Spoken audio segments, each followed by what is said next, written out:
বিসমিল্লাহির রহমানির রহিম। শহীদ রাষ্ট্রপতি জিয়া রহমানের ৮৯তম জন্মবার্ষিকী উপলক্ষে বাংলাদেশ জাতীয়তাবাদী দল আয়োজিত আজকের এই আলোচনা সভার সম্মানিত সভাপতি, বাংলাদেশ জাতীয়তাবাদী দলের সম্মানিত মহাসচিব জনাব মির্জা ফখরুল ইসলাম আলমগীর, মঞ্চে উপস্থিত স্থায়ী কমিটির সম্মানিত সদস্য সহ সম্মানিত আলোচকবৃন্দ এবং আমার সামনে উপস্থিত এই মঞ্চের সামনে এবং এই ঘরের বাইরে বিএনপি সহ সকল অঙ্গ সহযোগী সংগঠনের প্রিয় ভাই বোন নেতাকর্মীরা, আসসালামু আলাইকুম।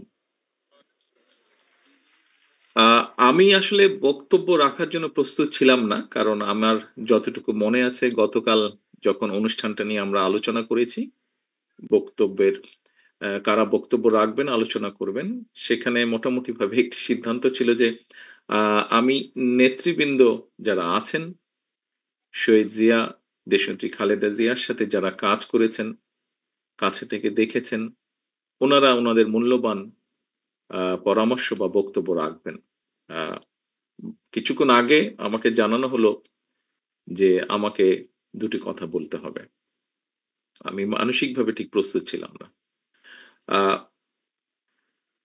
প্রিয় নেতৃবৃন্দ, প্রিয় সহকর্মীবৃন্দ, আমরা আজকে এখানে আলোচনা করেছি শহীদ জিয়া যখন বিভিন্ন সময় আমাদের মুক্তিযুদ্ধ থেকে শুরু করে, মুক্তিযুদ্ধে তার ভূমিকা থেকে শুরু করে, যখন দেশ পরিচালনার দায়িত্ব উনি পেয়েছেন, এই পুরো সময়টা আমরা আলোচনা করেছি। কিভাবে মুক্তিযুদ্ধকে সংগঠিত করার চেষ্টা করেছেন, কিভাবে নিজে উপস্থিত থেকে, মেজর হাফিজ সাহেবের কাছে আমরা শুনেছি, নিজে উপস্থিত থেকে যুদ্ধ, অস্ত্র হাতে যুদ্ধ করেছেন যুদ্ধের ময়দানে। আমরা নেতৃবৃন্দের কাছ থেকে শুনেছি যে কিভাবে পরবর্তীতে যখন দেশ পরিচালনা সুযোগ পেয়েছিলেন, সেই সময় কিভাবে কোদাল হাতে খাল খননের মাধ্যমে, সিম্বলিক ভাবে যদি আমরা বলি, খাল খননের মাধ্যমে দেশকে পুনর্গঠনের চেষ্টা করেছেন। প্রিয় সহকর্মীবৃন্দ, আমি মাঝে মাঝে একটি কথা বলি। এখানে আপনারা যারা আজকে ঘরের সামনে উপস্থিত আছেন, মঞ্চ থেকে শুরু করে ঘরের সামনে, ঘরের বাইরে যারা উপস্থিত আছেন, আপনারা প্রত্যেকেই এক একজন রাজনৈতিক কর্মী। রাজনৈতিক কর্মী হিসাবে আমরা বেশ কয়েকটি ব্যাপারে গর্ব অনুভব করি। আমাদের দলের ক্ষেত্রে আমরা প্রত্যেকটি নেতাকর্মী গর্ব অনুভব করি।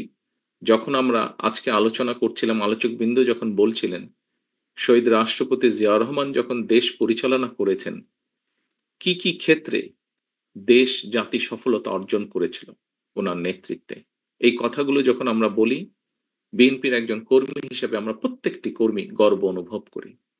আমরা যখন আলোচনা করি পরবর্তীতে দেশনেত্রী খালেদা জিয়ার সময় দেশ এবং জাতি, যখন দেশ পরিচালনা করেছেন দেশনেত্রী খালেদা জিয়া, দেশ এবং জাতি কি কি অগ্রগতি অর্জন করেছে, আমরা গর্ব অনুভব করি। সহকর্মীবৃন্দ, আপনারা যখন আপনাদের এলাকায় যান, মানুষের সাথে কথা বলেন, বের হন, দলীয় কোনো কর্মসূচি পালন করেন, তখন যখন দেখেন আপনাদের পিছনে শত হাজার মানুষ সমবেত হয়েছে, আপনাদের মিছিলে শত হাজার মানুষ যোগদান করেছে, আপনাদের বুকটা অনেক ভরে যায়। সহকর্মীবৃন্দ, আমরা রাজনীতি করছি। কেন রাজনীতি করছি? কার জন্য করছি? দেশের জন্য করছি, দেশের মানুষের জন্য করছি। একজন রাজনীতিবিদ হিসাবে যেই গর্বের কথাগুলো বললাম, এর পাশাপাশি বোধহয় আরেকটি বিষয় আছে। বিষয়টি আমরা মাঝে সাঝে আলোচনা করি। আমরা যারা পেছনে রয়ে যাই, তারা আমরা আলোচনা করি। কি সেটি? সেই বিষয়টি, একজন রাজনীতিবিদ যখন, মানুষ মাত্রই মৃত্যুবরণ করবে, এবং একজন রাজনীতিবিদ যখন মৃত্যুবরণ করেন, মুসলমান যদি হয়ে থাকেন, অবশ্যই জানাজা তার হয়, এবং সেই জানাজায় মানুষের উপস্থিতি বলে দেয় যে মানুষটি মারা গিয়েছেন, তিনি তার মানুষের কাছে কতটা জনপ্রিয় ছিলেন। তিনি মানুষ হিসেবে কতটা মানুষের কাছে গ্রহণযোগ্য ছিলেন। এই জানাজার বিষয়টি বলে দেয়। এখানে ডক্টর মোশাররফ সাহেব শহীদ রাষ্ট্রপতি জিয়া রহমানের জানাজার কথা উল্লেখ করেছেন ওনার বক্তব্যে।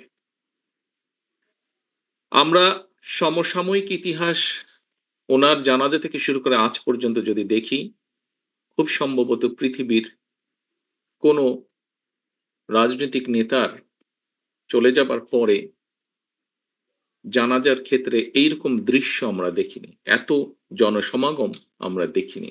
এভাবে মানুষকে কাঁদতে আমরা দেখিনি, এত সংখ্যক মানুষকে কাঁদতে। প্রিয় সহকর্মীবৃন্দ,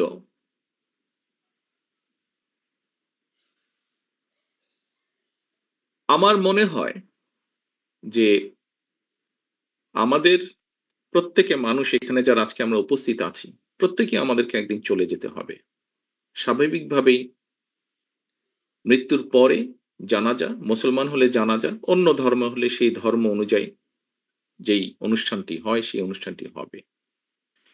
কার্ডটি কত বড় হবে সেটি আমরা জানবো না, অর্থাৎ যে মানুষটি মারা যাচ্ছে, কিন্তু যারা বেঁচে থাকবে তারা দেখতে পাবে। সহকর্মীবৃন্দ, শহীদ রাষ্ট্রপতি জিয়া রহমানের কর্মী হিসাবে আমাদের প্রত্যেকের বোধহয় নিজের মনের ভেতরে এইরকম একটা ইচ্ছা থাকা উচিত যে শহীদ রাষ্ট্রপতি জিয়া রহমান যেভাবে নিজেকে মানুষের কাছে গ্রহণযোগ্য করেছিলেন, যেভাবে মানুষের স্নেহ ভালোবাসা পেয়েছিলেন, সেই রকম কিছু একটা আমরা একজন রাজনৈতিক কর্মী হিসেবে, তার দলের রাজনৈতিক কর্মী হিসেবে আমরা আমাদের যার যার অবস্থান থেকে তার সর্বোচ্চটা যাতে আমরা পেতে পারি, এরকম একটি দৃঢ় সংকল্প আমি মনে করি বর্তমান প্রেক্ষাপটে নেওয়া উচিত। আমরা শহীদ রাষ্ট্রপতি জিয়া রহমানের সম্মানিত আলোচকবৃন্দ বিভিন্ন বিষয়ে আলোচনা করেছেন।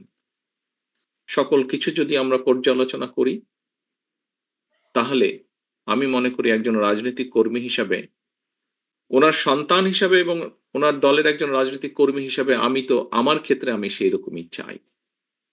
আমার দৃঢ় বিশ্বাস, আমার সামনে উপস্থিত আপনার প্রতিটি মানুষ, আমি যেই কথাগুলো তুলে ধরেছি আপনাদের কাছে, এখন হয়তো একজন মানুষ হিসাবে আপনি কেন চাইবেন না যে আপনি এমন কিছু রেখে যান যা আপনি চলে যাবার পরেও সেটি ক্যারি করবে, অর্থাৎ মানুষের সেই সমর্থন, মানুষের সেই শ্রদ্ধা, মানুষের সেই সম্মান আপনার প্রতি। সহকর্মীবৃন্দ, মেজর হাফিজ সাহেব ওনার বক্তব্যে একটি কথা বলেছেন। উনি দুদিন আগে যখন এলাকায় গিয়েছেন, উনি কিছু মানুষকে দেখেছেন ওনার সামনে, উনি খুব অবাক হয়েছেন। প্রিয় সহকর্মীবৃন্দ, এইরকম মানুষগুলো 5 তারিখের পর থেকে আস্তে আস্তে ভিড় করা শুরু করেছে। এরকম এখানে আরেকজন বক্তা বলেছেন যে এই ঘরে যারা উপস্থিত আছেন, খুব সম্ভব মঈন খান সাহেব বলেছেন ওনার বক্তব্যে, যে এই ঘরে যারা আপনারা উপস্থিত আছেন, আমাদের দেশনেত্রী থেকে শুরু করে আমাদের গ্রামের প্রতি শেষ কর্মীটি পর্যন্ত, প্রত্যেকটি মানুষ বিগত 15 বছরে, 16 বছরে, আমরা 111 থেকে ধরলে আরো লম্বা সময়, আরো 2 বছর সময়, কিভাবে আপনারা অত্যাচারিত হয়েছেন, নির্যাতিত হয়েছেন। বাংলাদেশের পত্র পত্রিকাগুলো, যেই পত্র পত্রিকাগুলো সহজে আমরা বলতাম, কথার ছলে আমরা বলতাম বিএনপির ভালো নিউজ করে না, সেই পত্র পত্রিকাগুলো লিখেছে তারা যে কিভাবে আমাদের নেতাকর্মীরা হাতকড়া পরা অবস্থায় জেলের ভিতরে মারা গিয়েছে, কিভাবে আমাদের নেতাকর্মীরা হাতকড়া পরা অবস্থায় হাসপাতালের বারান্দায় শুয়ে আছে। প্রিয় সহকর্মীবৃন্দ, এই ঘটনাগুলো, এই দৃশ্যগুলো নিশ্চয়ই আপনারা ভুলে যাননি। আপনারা যদি ভুলে না গিয়ে থাকেন প্রিয় সহকর্মীবৃন্দ, তাহলে আপনাদের প্রত্যেকের মনে আজকে একটি প্রশ্ন বা জিজ্ঞাসা আসা উচিত যে কেন আমরা ওই যে হাফিজ সাহেবের যাদেরকে দেখেছেন, কেন এই মানুষগুলোকে আমরা আমাদের আশেপাশে ভিড় করতে দেব? কারণ শহীদ রাষ্ট্রপতি জিয়া রহমানের প্রতি এখনো যে মানুষের ভালোবাসা, শ্রদ্ধা আছে, সেটিকে ধরে রাখার দায়িত্ব আমাদের। উনার যেই পরিকল্পনা, যেই আশা, যেই আকাঙ্ক্ষা নিয়ে আমরা আলোচনা করেছি, উনার যেই সফলতাগুলো নিয়ে আমরা আলোচনা করেছি, যা দেশ এবং দেশের মানুষকে উপকৃত করেছে, সেগুলোকে যদি আমাদের কন্টিনিউ করতে হয়, তাহলে অবশ্যই আমাদেরকে যেমন সতর্ক হতে হবে, আমাদের প্রত্যেকটি নেতাকর্মীদেরকে যেরকম সতর্ক হতে হবে, সচেতন হতে হবে, একসাথে একইভাবে যেটি মহাসচিব সাহেব ওনার বক্তব্যে বলেছেন যে মানুষের পাশে গিয়ে দাঁড়াতে হবে। দেখুন, শহীদ রাষ্ট্রপতি জিয়া রহমানের যতগুলো কম বেশি ভিডিও আছে, তখন তো আর ভিডিও ক্যামেরা ছিল না, প্রজেক্টর ছিল, অনেক নষ্ট হয়ে গেছে।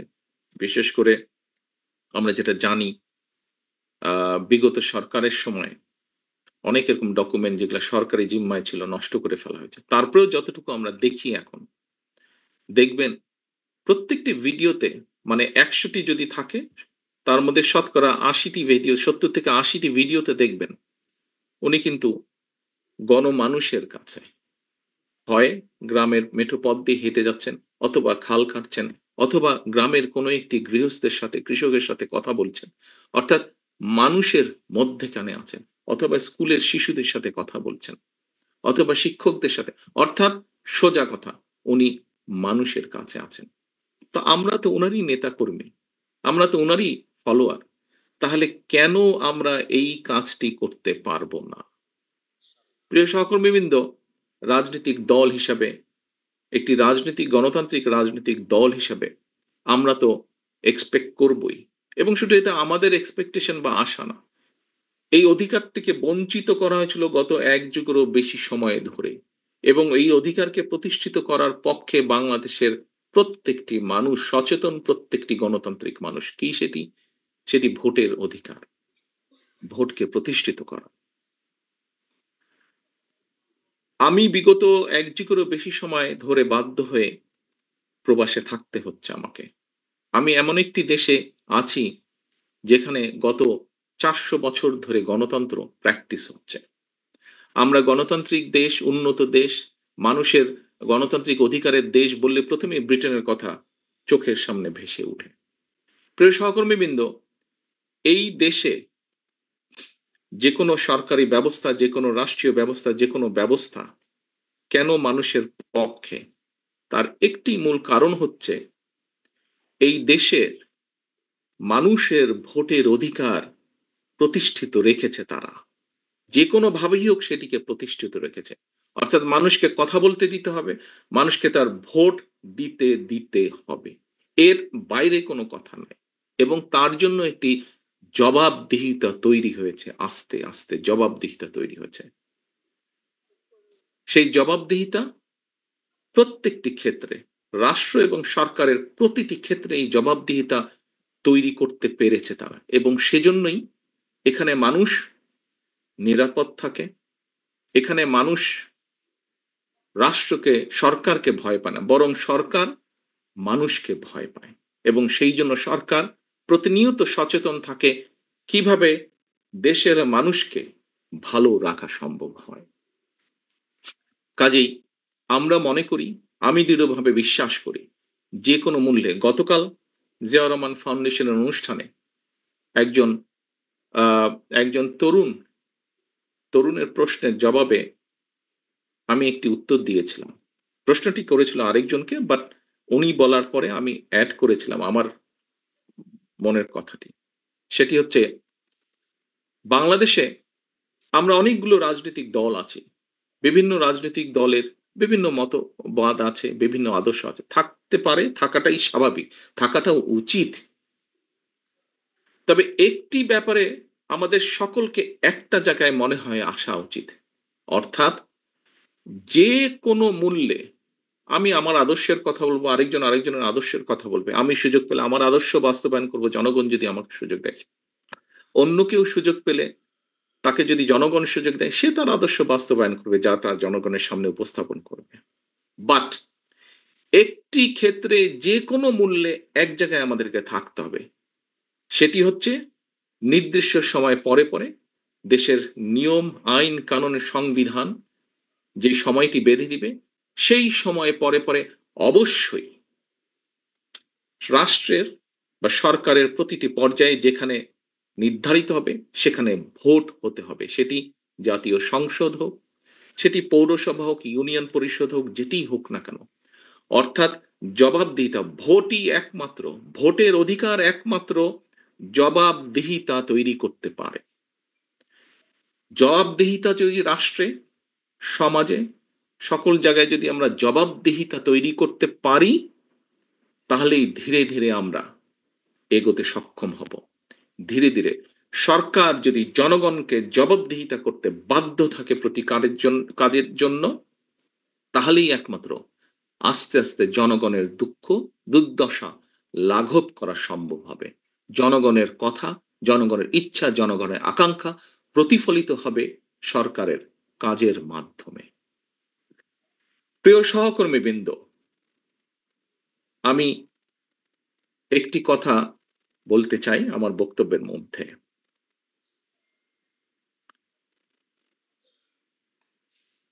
হাফিজ সাহেবের আবারও উদাহরণটি আমি টানতে চাই। ওই যে মোটরসাইকেল বহর, আপনারা বিগত 16-17 বছর অনেকভাবে নির্যাতিত হয়েছেন। আমরা মোটামুটি একটি গড় হিসেবে জানি বাংলাদেশ জাতীয়তাবাদী দলের 60 লক্ষ নেতাকর্মীর নামে বিভিন্নভাবে মিথ্যে গায়েবী মামলা আছে, নির্যাতিত অত্যাচারিত। শুধুমাত্র জুলাই আগস্ট মাসে যে আন্দোলন, জনগণের যে আন্দোলন, সেখানে বাংলাদেশ জাতীয়তাবাদী দলেরই প্রায় 500-র মতন নেতাকর্মী শহীদ হয়েছেন। বহু হাজার, শত হাজারের মতন নেতাকর্মী বিভিন্নভাবে জখম হয়েছেন। আমরা কি এতগুলো বাংলাদেশ জাতীয়তাবাদী দলের নেতাকর্মীরা যারা অত্যাচার নির্যাতন সহ্য করেছে, এই যে 60 লক্ষ মানুষ বা তারও বেশি সংখ্যক মানুষ, আমরা কি ওই মোটরসাইকেল বহরের যারা, তাদেরকে সুবিধা দেওয়ার জন্য এই অত্যাচার নির্যাতন সহ্য করেছি? অবশ্যই নয়, অবশ্যই নয়। সহকর্মীবৃন্দ, মানুষ হিসাবে আমরা বিভ্রান্ত হয়তো হতেই পারি, কিন্তু যে পরিস্থিতির ভিতর দিয়ে আজকে এই মুহূর্তে আমরা যেখানে এসে দাঁড়িয়েছি, সহকর্মীবৃন্দ, আমি বিনীত হাতে আপনাদের কাছে করজোড়ে অনুরোধ করব, এই ঘর বা এই ঘরের বাইরে নয়, সমগ্র বাংলাদেশে শহীদ রাষ্ট্রপতি জিয়াউর রহমান এবং দেশনেত্রী বেগম খালেদা জিয়ার যত সৈনিক, যত কর্মী আছেন, আপনাদের কাছে বিনীতভাবে অনুরোধ করব, দয়া করে আপনারা ওই মোটরসাইকেল আলাদেরকে ভিড় করতে দেবেন না। দয়া করে আপনারা নিজেদের প্রত্যেককে, দয়া করে আপনারা শহীদ রাষ্ট্রপতি জিয়া রহমানের জানাজার চিত্রটা মনে করবেন এবং দয়া করে আপনারা বিভ্রান্ত হয়ে কোনো কাজ, বিভ্রান্তিকর কোনো কাজ করা থেকে বিরত থাকেন। সহকর্মীবৃন্দ, কথা প্রসঙ্গে সবাই বলে যে একটি নিরপেক্ষ নির্বাচন হলে, বিভিন্ন আলোচক বৃন্দ বলেন যারা বিএনপি করেন না, আপনারা বিভিন্ন টক শো দেখেন, আমিও দেখি, বরং হয়তো চেষ্টা করি একটু বেশি দেখতে, যেহেতু দেশ থেকে দূরে আছি। অনেকেই বলেন যে একটি দেশে স্বাভাবিক সুষ্ঠু নিরপেক্ষ নির্বাচন হলে বাংলাদেশ জাতীয়তাবাদী দলের সর্বোচ্চ সম্ভাবনা আছে সরকার গঠন করার। সহকর্মীবৃন্দ, আমি আপনাদের কাছে একটি প্রশ্ন রাখতে চাই। সেই মোটরসাইকেল আলাদের তাদের নিজ স্বার্থ উদ্ধারের জন্য বা আমাদের কিছু নেতাকর্মী বিভ্রান্ত হয়ে যদি এমন পরিস্থিতির উদ্ভব হয় যেখানে অন্য কেউ সরকার গঠন করলো, তাহলে কি আপনি মনে করেন আপনি খুব ভালো থাকতে পারবেন? আপনি বলতে আমি, বাংলাদেশে যদি 1 কোটি বিএনপির নেতাকর্মী থাকে, সবকিছু মিলিয়ে আমি এই 1 কোটি মানুষকেই বলছি, আপনারা কি ভালো থাকতে পারবেন? কারা চলে আসবে, কি চলে আসবে আমরা জানি না। তবে আর যাই হোক সেটা আপনাদের কারো জন্য ভালো হবে না, আমাদের কারো জন্য ভালো হবে না।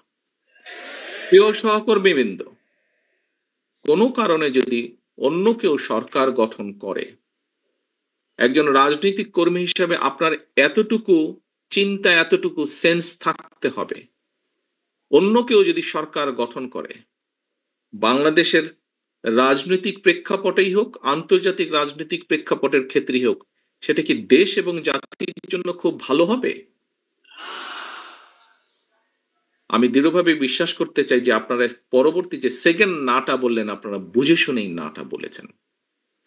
প্রিয় সহকর্মীবৃন্দ, আপনারা যদি বুঝে শুনে নাটা বলে থাকেন তাহলে আপনারা সঠিক বলেছেন, এবং তাই যদি হয়ে থাকে, দুটো প্রশ্ন করেছি আপনাদের, দুটোতেই আপনারা না বলেছেন। প্রিয় সহকর্মীবৃন্দ, এই নাটি যদি আপনারা বুঝে শুনে এবং সত্যিকার ভাবে না বলে থাকেন, এখনো আমাদের হাতে সময় আছে মানুষের পাশে গিয়ে দাঁড়ানো। এখনো আমাদের সময় আছে, এখনো আমাদের কাছে সময় আছে মানুষ যেভাবে চায় সেভাবে চলার জন্য। দিন শেষে কিন্তু রাজনৈতিক দল হিসাবে, রাজনৈতিক কর্মী হিসেবে যাই হোক, দিন শেষে কিন্তু আপনাকে ওই লোকটার কাছে, ওই মানুষটার কাছে, ওই ভোটারটার কাছে আপনাকে যেতে হবে। এটা তো বোঝেন নাকি? এটা তো বোঝেন। আমরা দুদিন আগে দুদিন আগে আমি একজন ব্যক্তির টক শো দেখছিলাম। উনি কথা প্রসঙ্গে বলছিলেন, সে আলোচক কথা প্রসঙ্গে বলছিলেন যে উনি এখনো ঠিক বুঝে উঠতে পারছেন না, যেই স্বৈরাচার পালিয়ে গিয়েছে তারা আবার মাথাচাড়া দেওয়ার চেষ্টা করছে। চেষ্টা ঠিক আছে, করতেই পারে তারা, কিন্তু তারা যদি ভোটের মাঠে নামে, কি নিয়ে তারা মানুষের সামনে হাজির হবে? পেছনের গুলা বাদই দিলাম, উনি বলছেন যে পেছনের গুলো না হয় বাদই দিলাম, এই অগাস্ট জুলাই জুলাই অগাস্ট মাসে যে হত্যাকাণ্ড ঘটেছে, প্রায় 1.5 থেকে 2,000 মানুষকে যে হত্যা করেছে, প্রায় 30,000-এর মতন মানুষকে যে তারা জখম করেছে, ইউনিসেফের বক্তব্য অনুযায়ী 64টা শিশুকে তারা হত্যা করেছে, এর জবাব তারা মানুষের সামনে কি দিবে? এই জবাবগুলো তো তাদেরকে দিতেই হবে। প্রিয় সহকর্মীবৃন্দ, আমরা যদি সেই দিনটি আসা পর্যন্ত আমাদের ভিতরে যদি কেউ কিছু করে, জবাব তো আপনাকে দিতে হবে। যখন আপনি দুদিন পরে ভোটের জন্য মানুষের কাছে যাবেন, আপনাকে জবাব দিতে হবে না?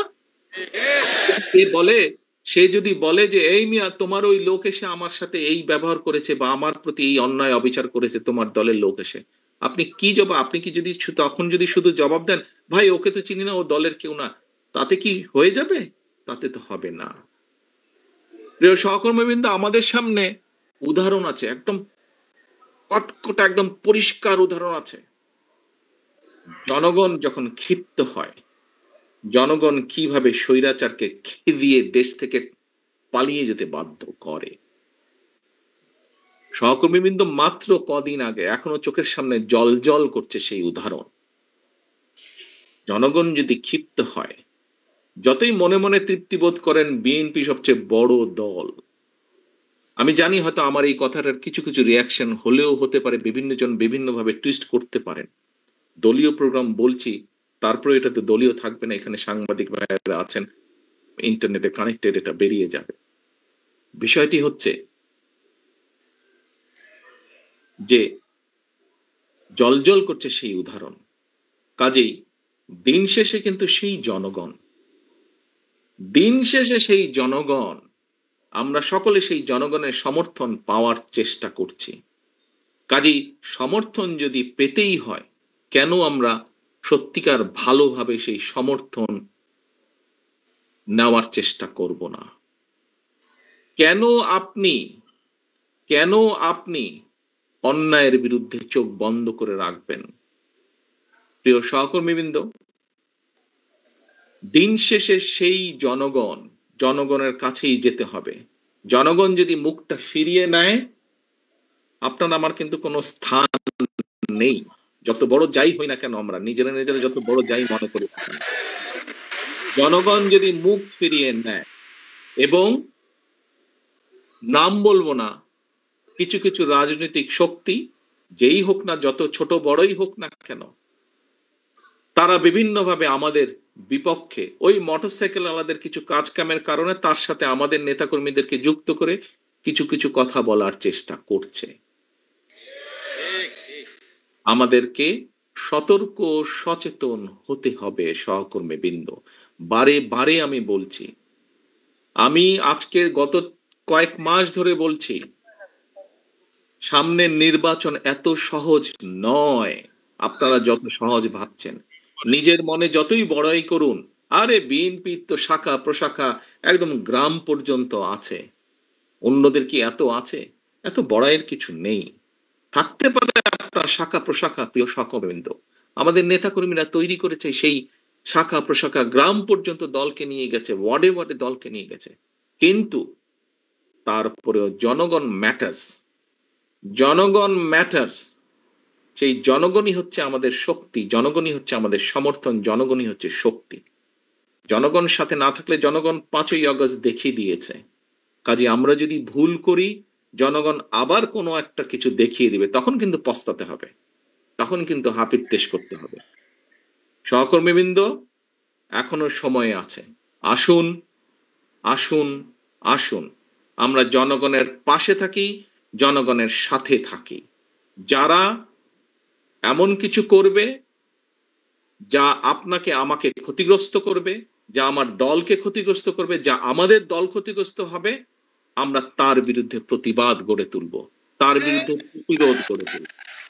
আজকে শহীদ জিয়ার 89তম জন্মবার্ষিকীতে যদি শহীদ জিয়াকে সত্যিকার ভাবে আমাদের স্মরণ করতে হয়, যদি শহীদ জিয়াকে সত্যিকার ভাবে সম্মান জানাতে হয়, আজকে দেশনেত্রী খালেদা জিয়া, ওনার জন্য আমরা দোয়া করছি সুস্থতার জন্য, কিন্তু দেশনেত্রী সবচাইতে খুশি হবেন, দোয়া তো আছেই, কিন্তু উনি যখন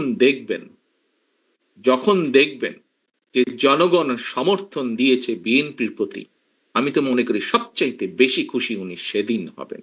এবং দেশনেত্রী খালেদা জিয়ার সৈনিক হিসাবে আপনাদের উপরে সে দায়িত্ব বর্তায়। সহকর্মীবৃন্দ, আমরা কে ছোট নেতা, কে গ্রামের নেতা, কে ইউনিয়নের নেতা, কে বড় নেতা, কে বিভাগীয় নেতা, কে কেন্দ্রীয় নেতা, বিষয় এটি নয়। বিষয় একটি, আমাদের ঐক্যবদ্ধ থাকতে হবে, আমাদেরকে অন্যায়ের বিরুদ্ধে থাকতে হবে, আমাদেরকে অন্যায়ের বিরুদ্ধে প্রতিরোধ করতে হবে, আমাদেরকে এমন ভাবে দাঁড়াতে হবে যাতে জনগণ বোঝে যে আমরা তাদের সাথে আছি, জনগণ বোঝে আমরা তাদের পাশে আছি, জনগণ বোঝে যে জনগণ যেভাবে চায় আমরা সেভাবেই আছি, জনগণের প্রত্যাশা অনুযায়ী আমরা সেভাবেই তাদের পাশে আছি। সহকর্মীবৃন্দ, আজকে এই হোক আমাদের শপথ, শহীদ রাষ্ট্রপতি জিয়াউর রহমানের এই 89তম জন্মবার্ষিকীতে এই হোক আজকে আমাদের প্রতিজ্ঞা। সকলকে আন্তরিক ধন্যবাদ। আল্লাহ হাফেজ। বাংলাদেশ জিন্দাবাদ। বাংলাদেশ জাতীয়তাবাদী দল জিন্দাবাদ।